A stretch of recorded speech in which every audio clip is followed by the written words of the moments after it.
इस फल को देख रहे हैं आप? अभी अभी अपनी डाल से अलग हुआ है।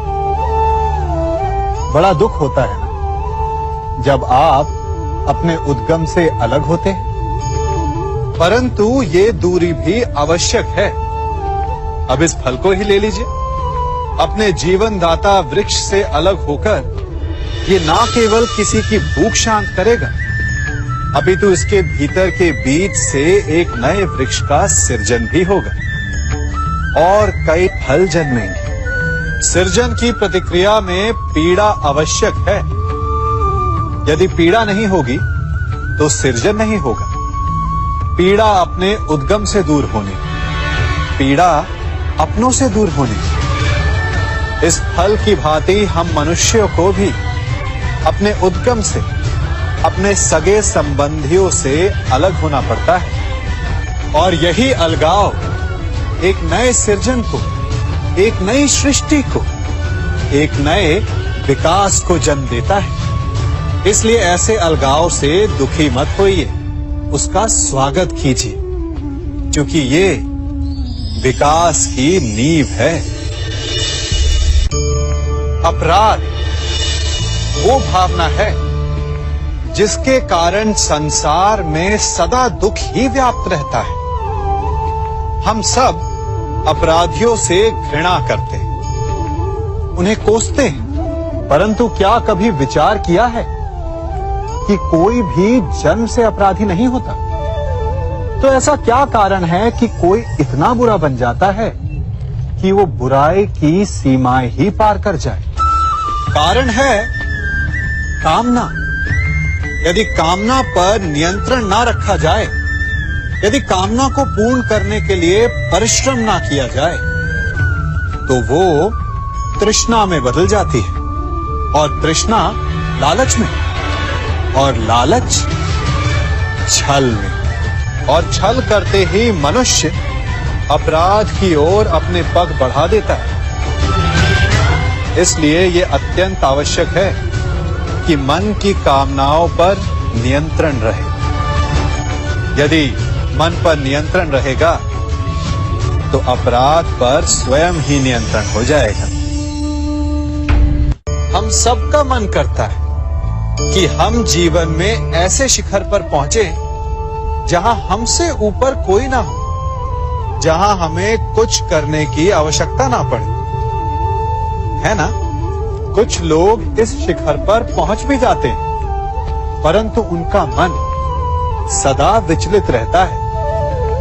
इतनी मनोरंजक बात है ना कि जिस विश्राम को पाने के लिए हम इतनी मेहनत करते हैं, इतना परिश्रम करते हैं, वो हमें मिलता ही नहीं। कारण स्वयं सोचिए, वन का राजा होने के पश्चात भी सिंह को अखेट के लिए परिश्रम क्यों करना पड़ता है? सोचिए। मैं बताता हूं, क्योंकि राजा होने का अर्थ ये नहीं कि वो सदा सोता रहे और मृग स्वयं उसके समक्ष आकर कहेगा कि आइए महाराज, मुझे खाकर अपनी भूख मिटाइए। तो समझ लीजिए, कार्य आपके परिश्रम से संपन्न होते हैं, केवल कामना से नहीं। यदि आप नीचे हैं तो सदा स्मरण रखें कि आपका परिश्रम ही आपको ऊंचाइयों पर ले जाएगा, और यदि आप ऊंचाई पर हैं तो वहां पर भी रहने के लिए आपको निरंतर परिश्रम करते रहना होगा। अर्थात परिश्रम से मुक्ति नहीं है, क्योंकि परिश्रम ही जीवन है। सबसे अधिक महत्वपूर्ण क्या है? जीवन, या जो जीवन में पाया, यात्रा, या यात्रा पूर्ण करने के बाद पाया गया लक्ष्य, कर्म या उसके फल? बहुत ही महत्वपूर्ण परंतु विकट प्रश्न है ना?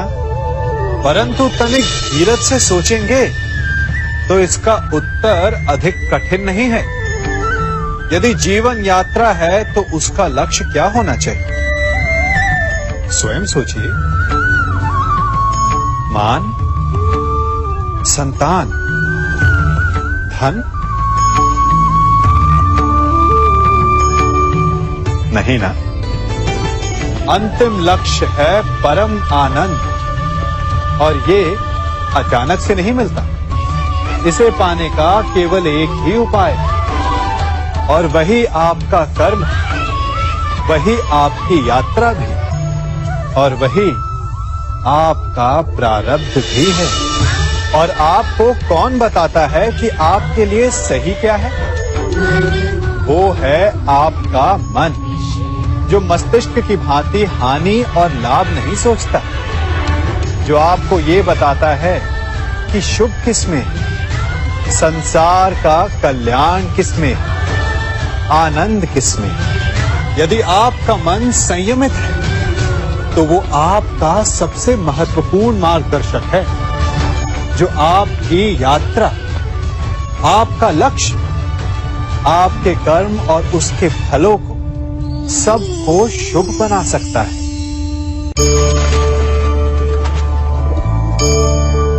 इन पक्षियों को देख रहे हैं आप? इनका उड़ना वायु में इतना संतुलन मुक्त कर देता है ना? इन्हें उड़ते देख आपके मन में भी इच्छा होती होगी कि इन्हीं की भांति आप भी स्वतंत्रता से उड़ पाएं। ईर्ष्या होती है ना, जब आप इन्हें खुले आकाश में ऐसे विचरण करते देखते हैं।